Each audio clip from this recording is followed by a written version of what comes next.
Salam sejahtera Malaysia. Denyut nadi suara rakyat bergema di channel ini. Saya terkejut melihat satu berita pendedahan terbaru bahawa cucu Tun Mahathir, cucu kepada Tun Mahathir rugi sebanyak 1,8 juta ringgit Malaysia. Kerana apa? Wow, banyaknya duit cucu Tun Mahathir, banyaknya harta cucu Tun Mahathir sehingga rugi 1,8 juta. Rakyat biasa nak dapat RM10 pun susah, nak dapat RM100 pun susah, nak dapat RM200 pun susah. Tapi cucu Tun Mahathir rugi 1,8 juta. Kenapa? Wah, dari mana? Dan bagaimana dia rugi 1,8 juta? Tunggu saya dedahkan kepada tuan-tuan. Tapi sebelum itu saya ingin perkenalkan satu produk, nama dia Transofactor. Ini adalah imun molekul paling kuat di dunia yang telah dibuktikan oleh saintis, dan telah masuk di dalam buku Jurnal Saintis Dunia menyatakan bahawa ini adalah miracle molecule. Boleh meningkatkan imun badan sehingga 437% kekuatan imun badan. Telah dibuktikan secara saintifik, ada Transofactor Clinical Abstract dan telah masuk di dalam buku rujukan para doktor di serata dunia.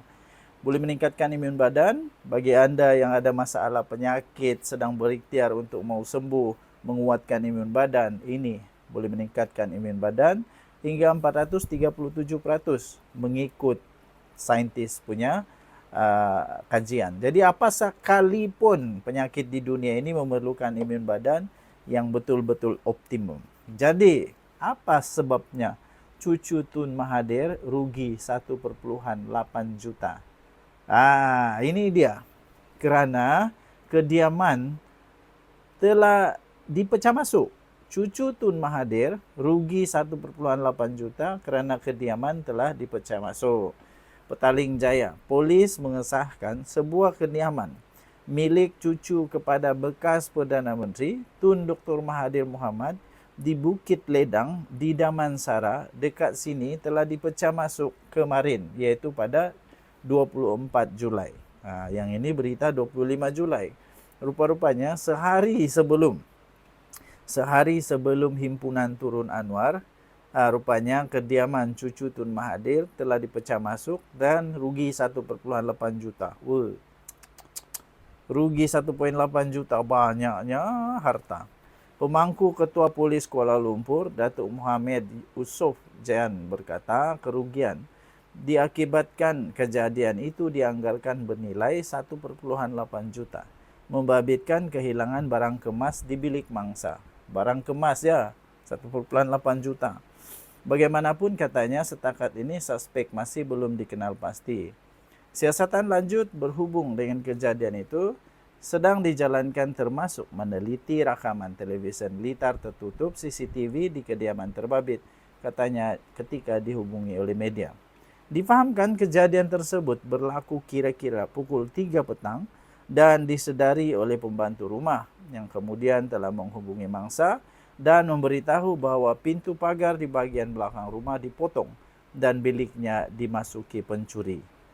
Kita doakan semoga polis diraja Malaysia dapat menyiasat kes ini dengan terbaik dan kita harap-harap pelaku kepada perbuatan yang tak baik ini dapat ditangkap, ya, supaya kerugian 1,8 juta ini tidak berulang lagi, apatah lagi kepada cucu bekas Perdana Menteri. Kesian juga kan. Wah, saya pujilah. Ini cukup kaya. Cukup kaya. Sebab kenapa? Baru barang kemas sudah lebih 1,8 juta. Hebat. Okey, so tahniah diucapkan kepada polis diraja Malaysia yang dapat menjalankan tugas dengan baik. Kita jumpa lagi dan kita harap semoga cucu Tun M dapat bersabar, dapat tenang dan Tun Mahathir pun dapat tenang, ya, supaya pihak polis dapat menjalankan siasatan terbaik. Denyut nadi suara rakyat bergema di channel ini. Tinggalkan komen anda. Kita jumpa lagi. Bye-bye.